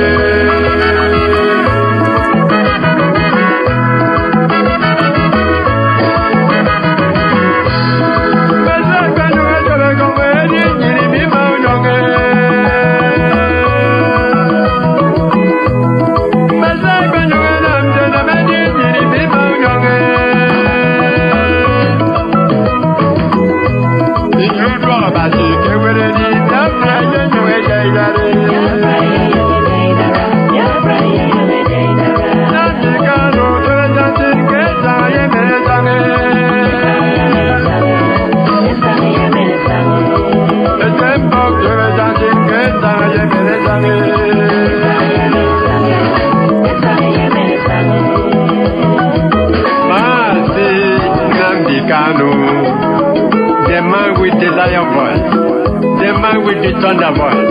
When he speaks, the enemies will panic and take cover. Nigeria,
Biafra, when young, we are going home. We're going home. That's what we're talking about, and that's exactly what is happening.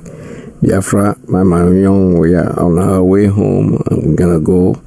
No matter how much they try, they will try to stop us. But all they need to do is to lie more and keep on lying and lying and lying and lying, and in the end, we'll still find our way home. Because you cannot stop a moving train. We are too fast for them. Or we are asking you people to prepare yourself to go home. Make sure that you have enough to eat. Going to farming, because farming is something that we need to afford them. We saw what happened during the war. We don't want a repeat of it. So that's why we asking Biafrans, no matter how much little land that you have that you're not using at this time, just build something for yourself. Go there and farm, put in some food on the ground that will grow so that you'll be able to take care of your family. Because forget about Nigeria. Nigeria is not going to work. Nigeria has collapsed completely. It's just a matter of time before the debris will be put on a garbage bag and thrown to sewage. You see, the country is gone, and there is nothing anybody can do to revive it. It's not revivable. The soup are soured beyond the smell alone. Right now, the way Nigeria is, if anybody thinks that tomorrow Nigeria is going to rise up again and become the Nigeria that they know, well, keep on lying to yourself or deceiving yourself.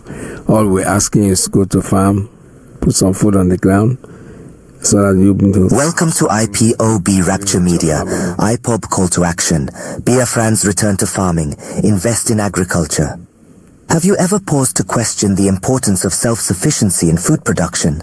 Food self-sufficiency, or the ability of a nation to feed its own people from its own resources, plays a pivotal role in securing a country's future. It's more than just filling our bellies. It's about nourishing our economy, our workforce, and our independence. Imagine being at the mercy of external sources for your daily bread. It's like a constant game of tug-of-war at where your sustenance is the rope. Any moment the balance could tip and you'd be left scrambling for resources. This reliance could pose potential threats to national security and economic stability. Outsourcing our food needs puts us in a vulnerable position, susceptible to price hikes, supply chain disruptions, or even political manipulations. But let's flip the coin and look at the benefits of self-sufficiency in food production. Firstly, it empowers our economy. When we invest in agriculture, we're not just planting seeds in the soil, we're sowing the seeds of economic growth. The farm-to-table journey involves many hands, from farmers to transporters, from retailers to restaurateurs. Each link in this chain represents a job, a livelihood, a boost to our economy. Secondly, it ensures food security. By growing our own food, we can control the quality and quantity of our produce. We're also less likely to experience food shortages, ensuring that no one in our community goes to bed hungry. Lastly, it promotes sustainability. Agriculture done right can be a tool for environmental conservation, preserving our land. Self-sufficiency in food production is not just a matter of pride. It's a matter of survival, of economic prosperity, and of national security. Understanding the importance of food self-sufficiency sets the stage for our discussion on the call to action from IPOB. Recently, the indigenous people of Biafra, IPOB, called on Biafrans to return to farming and invest heavily in agriculture. This is not just a call to action, but a clarion call for survival and self-sufficiency. The world is on the brink of a food crisis, and Nigeria is no exception. An impending famine looms large, threatening to cast a dark shadow over the land. But here's the thing. Biafrans are not destined to be victims, but victors. IPOB, led by the indomitable Mazi Nnamdi Kanu, believes that Biafra has the means and the fertile lands to avert this impending danger. This call to action isn't just about planting seeds in the ground, but planting seeds of hope, resilience, and self-reliance. And it's not just about farming.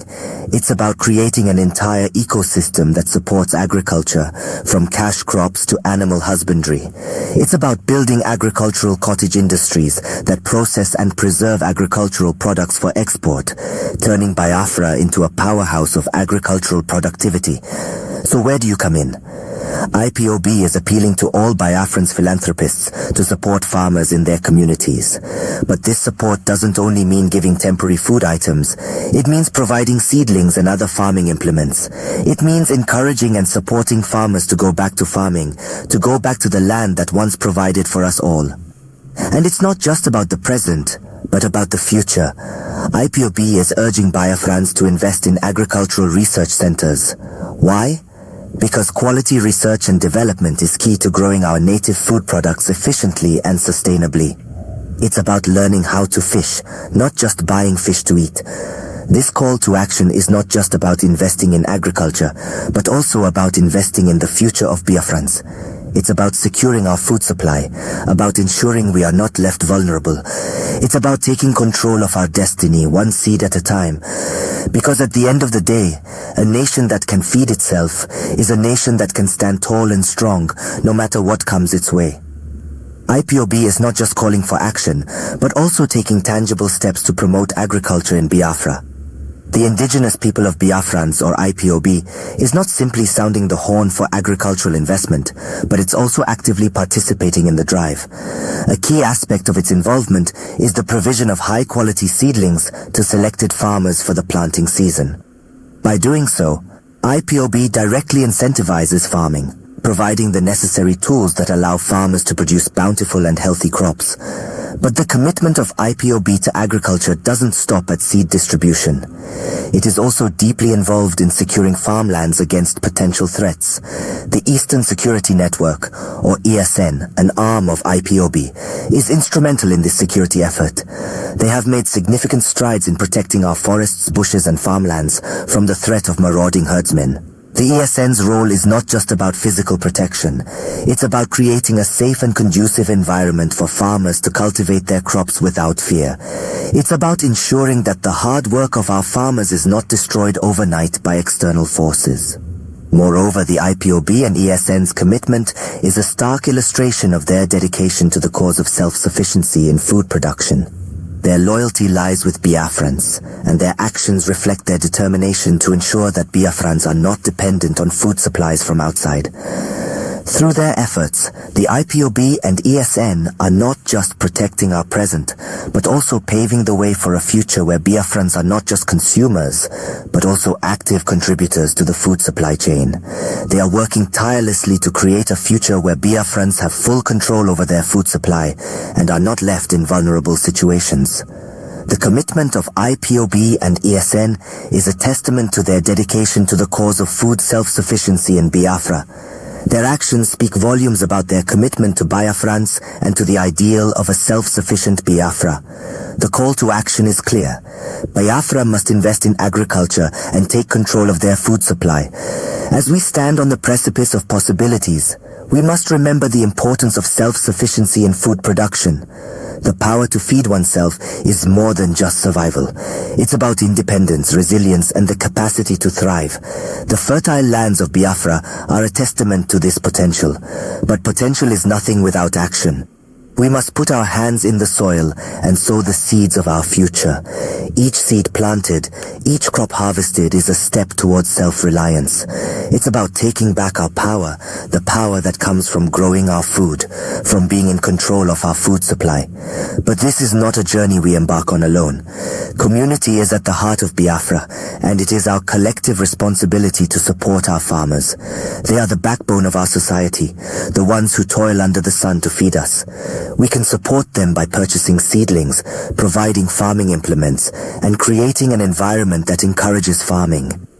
Investing in agriculture is more than just about food production.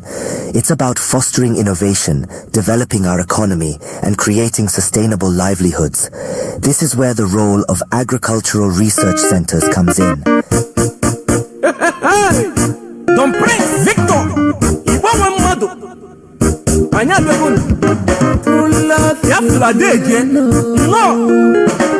Obia Yije Freedom Na utoka inario Anya toni hekpo fo bara lenu Aye bunde Biafra bunde judo na aga obi makiro ma gedu na daga no Oga de kwa rai na ma Omo Biafra jekene Biafra natago Igbo nwe mmadụ nọ Igbo nwe mmadụ natago Omo Biafra de Biafra natago Igbo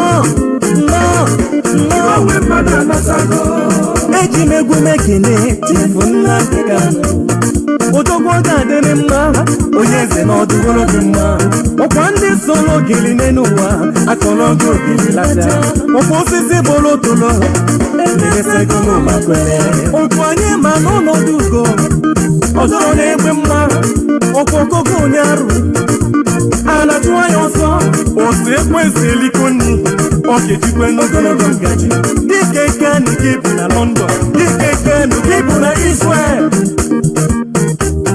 Kekeni kibu na Russia Kekeni kibu na India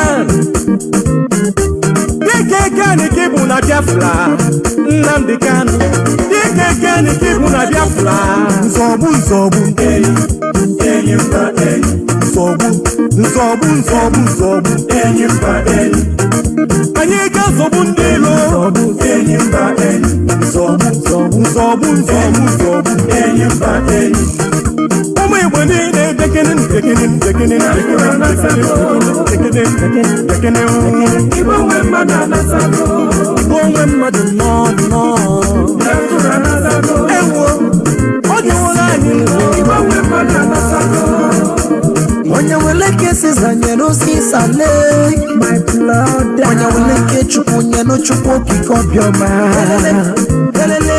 Onye give God what belongs to him and give Caesar what belongs to him As we seek for peace and humanity It's not at all for vanity Then I want some people that's killing each other I want to wipe my blood down. I'm going to be a flag. I'm forgetting the middle.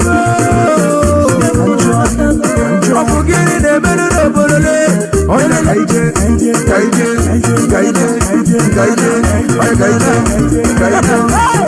Nzobu enyi mba enyi Nzobu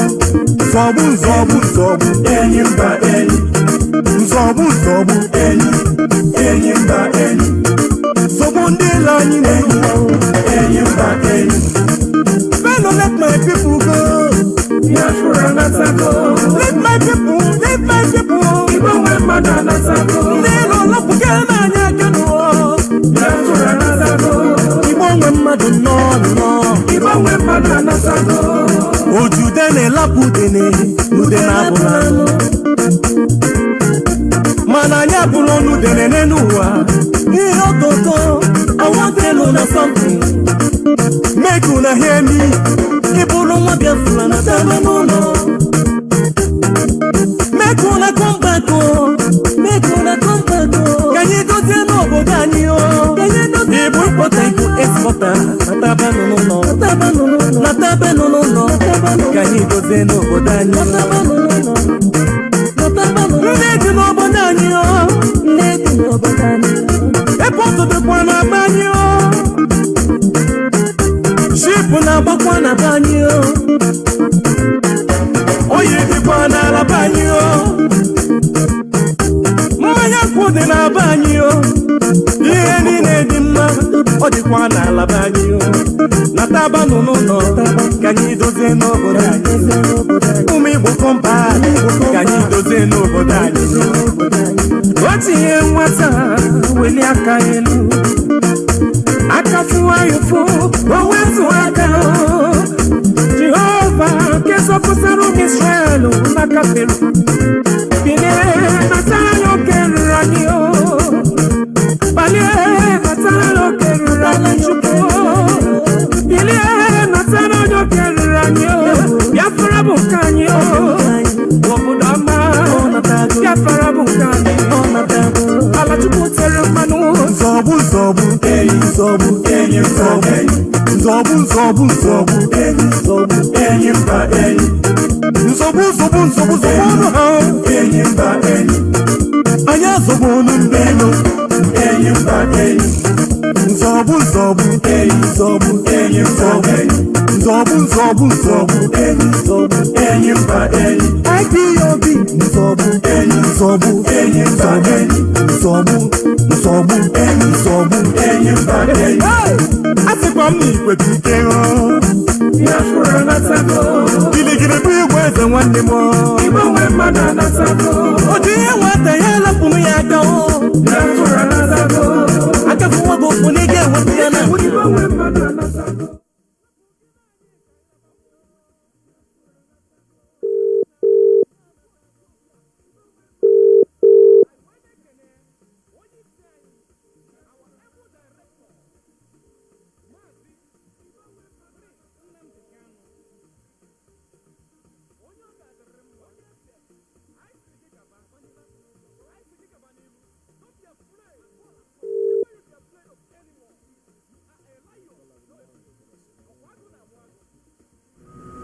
Caller, good morning. Tell us your name and where you're calling from. Yeah, Mazi Ndewo. Good morning. Welcome to the program. Mazi Iyke Peters. This is Mazi Jonathan Chinedu. I want to just say something on your program about Obasanjo clip. Yes. Which you played, yes.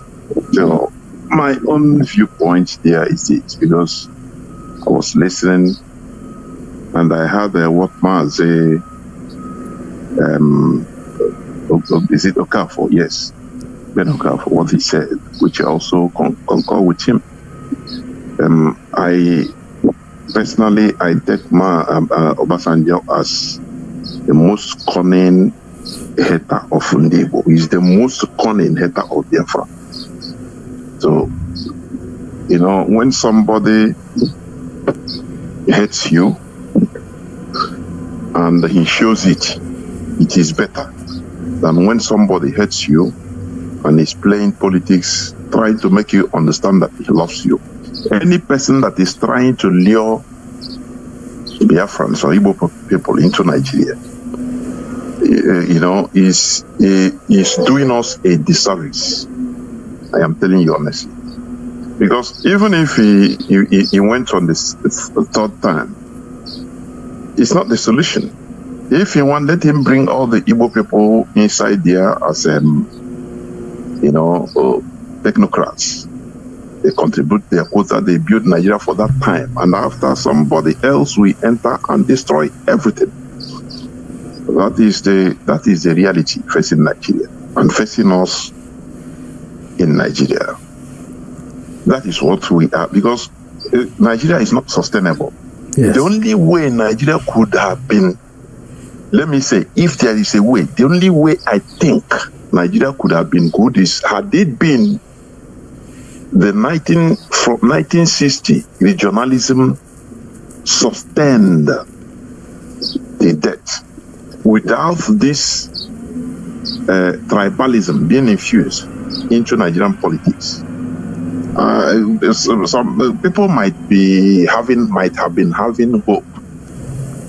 But as long as all these things were disrupted and the chaos of 1962-63 elections in Southwest started the tribalism.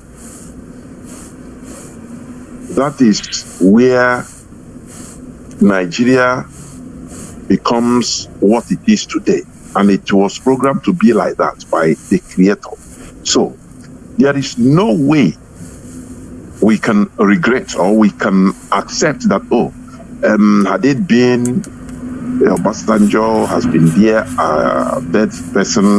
third term, as he put Nkungozi Okonjo-Iweala, this and that. Remember, Obasanjo allowed the Sharia.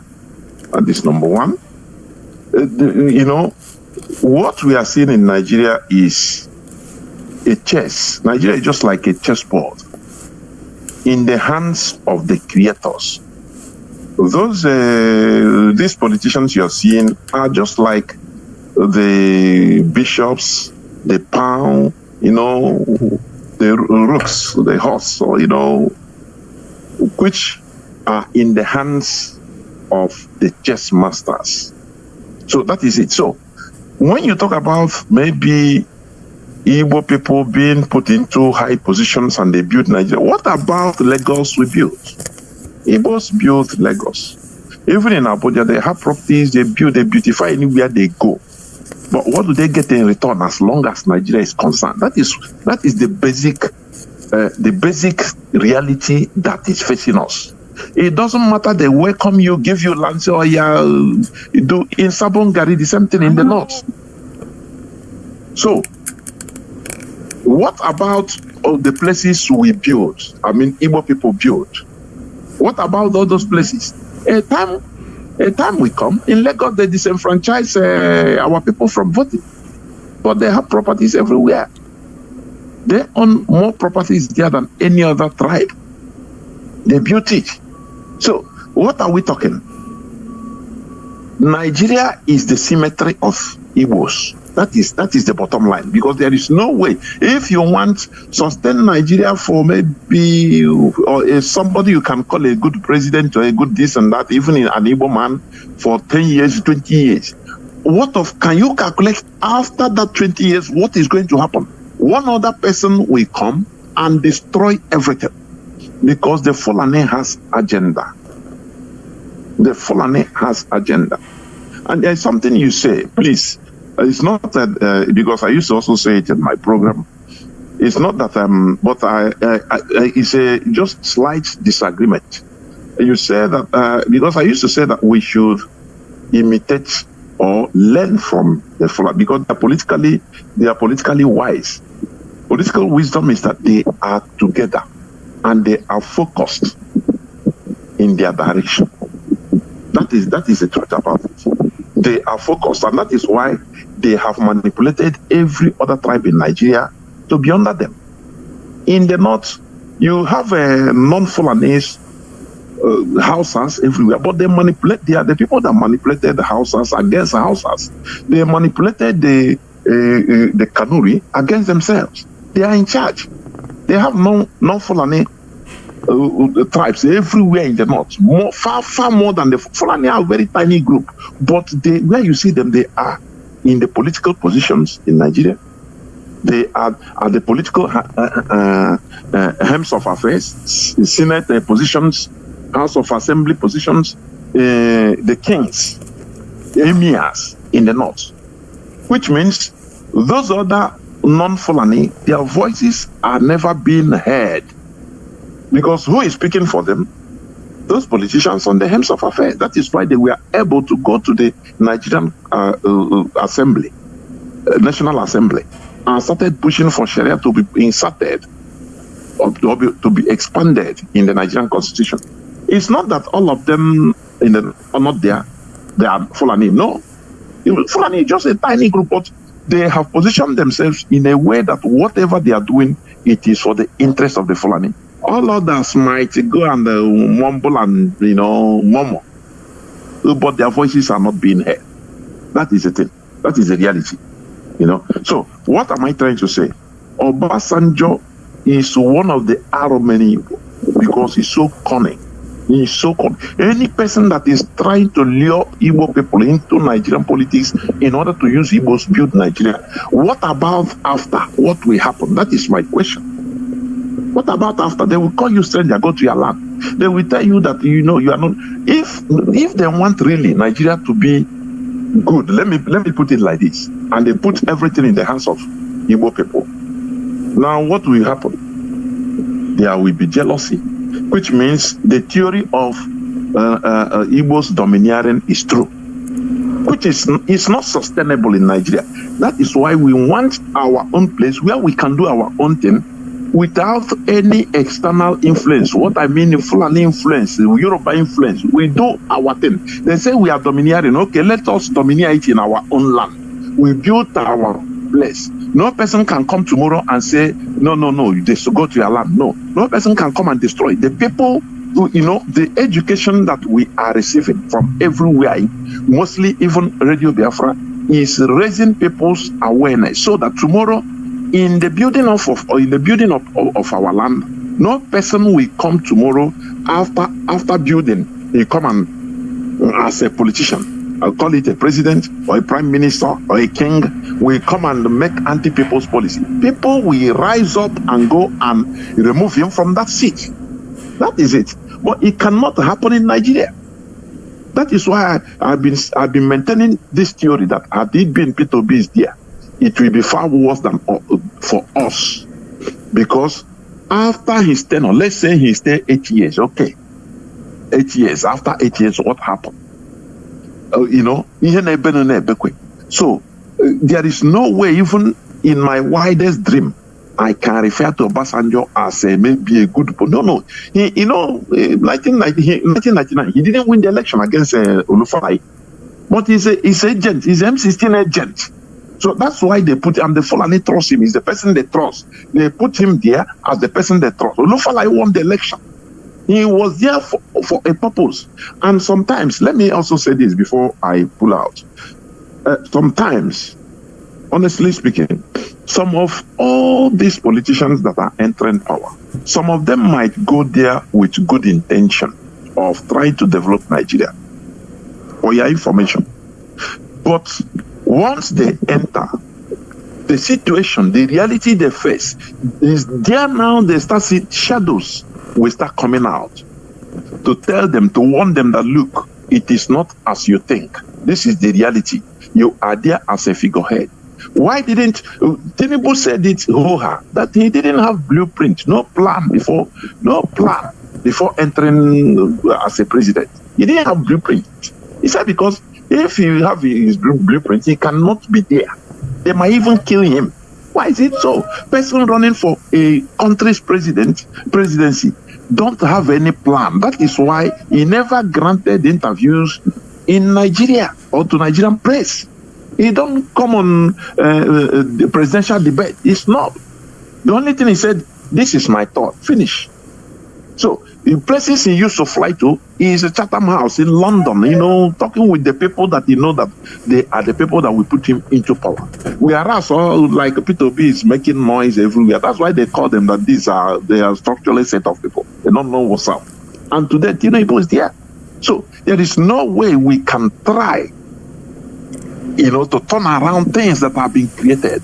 The British foreign minister, he came to Nigeria, because they are afraid. They came to Nigeria, they went to South Africa in order to, they say, if Nigeria, let's leave Nigeria for another 50 years. Give Nigeria a chance.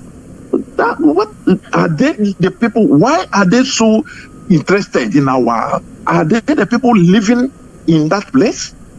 The killing and everything there, it doesn't affect them directly. It's people that are dying. Another terrorist group, Lukarawa, has risen up. Although I will expatiate more of this later on when I come on air. But this is just what I want to say about Obasanjo. All right, thank you so much. All right, thank you very much for your call. This is Radio Biafra, USA 2. We are almost at the end of today's broadcast. Let's see. Okay, we don't have any more time left. I'll have to hand over to Mazi Nnamdi, who's coming in next. Well, like I said before, when I listened to the fellow, the Yoruba man that was talking about Olusegun Obasanjo, what I'm thinking about is this. He might be cunning, I agree with you, but which of them is not?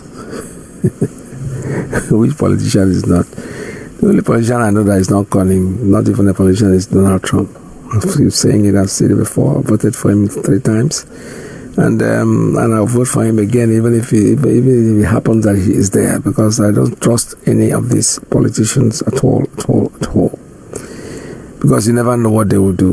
Donald Trump is more unpredictable, even though we might say he's unpredictable, but at least if he tells you he's going to do something, he's going to do it. There's no doubt about it. But the rest of them are, but the Nigerian politicians and the one here, they're all the same. There's no difference between them, honestly speaking. But not that we care. The most caring thing that we need today is Biafra. And Biafra for us is our religion, is the place that we all belong. We'll stay there and tell the truth, tell it the way it is. You may not like us the way we say it, but we're never going to go back in what we believe in. Our hope is Biafra, and Biafra is what we're going to get. The man who said something, about Olusegun Obasanjo made me, like I said before, I don't know what he could have done even if he's going to be there, because none of them can do anything to Nigeria. I know that Nigeria is all rotten, messed up, completely messed up beyond repair. I agree with him, but then still doesn't mean that in his mind, in his little mind, upon Olusegun Obasanjo's mind, he was hoping that he was going to do better, because he looked at it like, I get these people here, even if he's fixing it for the Nigerian people or if he's fixing it for the Igbo people, there's no way they're going to fix it for the Igbo people. The Igbo man does not belong to Nigeria. Igbo man belongs to a world of his own, and his world is Biafra, and whatever knowledge he has, he's going to bring it to Biafra and it's going to work. But for him to want a third term, believe me, third term, I don't think he was trying to get that third term. To be honest, I'm perfectly honest with you. He wasn't trying to get that third term because he wants to embezzle more money. No, I don't think so. Absolutely not. He felt there was something that he forgot in the White House or in the Aso Rock that he wants to go back to pick up. Exactly. There's some, governance is not an easy thing. When you sit down there, you think you see it all, but you discover that the moment you want to go out, it's just like a woman who's preparing for her wedding. She's never ready. Trust me, even if you put that wedding for 1 year, they give her preparation for 1 year, on the last day of the wedding. I remember in my own case when I was there, my wife would pinch me. I didn't do this. I said, so what are you going to do? You want to get up from here? You can't. Whatever is there, you have prepared yourself, let it go. Don't try to get up from your seat because there's maybe. So what will you do? You're like a woman who is giving birth to a baby. The baby is coming out between her legs and she's watching to see there is something she needs to do. No, you don't need to do anything. Just sit down there and pop out the baby and that's it. So Obasanjo and the rest of them, when I listened to it, I wouldn't know what he could have done in the third term anyway to fix Nigeria. But at least the one that he did, because he built up the economy. Let's give him some credit. He wasn't the one that built it up. It was the people that he put in power. The people that know economics. They were able to pay off your debts. I mean, whatever you could have done, if you want to come back and stay in power, I don't know what you could have done, but we say kudos to you. But so I was just trying to believe this guy that maybe this man had a plan for the third term. The plan doesn't mean, having a plan does not mean that the plan is going to actualize. No, absolutely not. The plan is a plan. The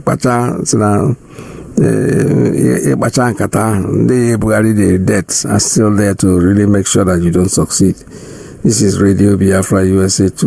With this, I'm coming to the end of today's broadcast. We hope to tomorrow, by the way, is the Australians are coming in tomorrow. They are going to be here as usual. So let's stay tuned for Mazi Nnamdi who's coming in next. From here, from me, it's goodbye. See you again tomorrow with the Australians. Bye-bye.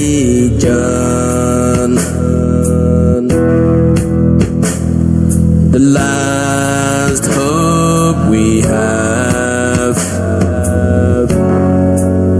is in Biafran restoration.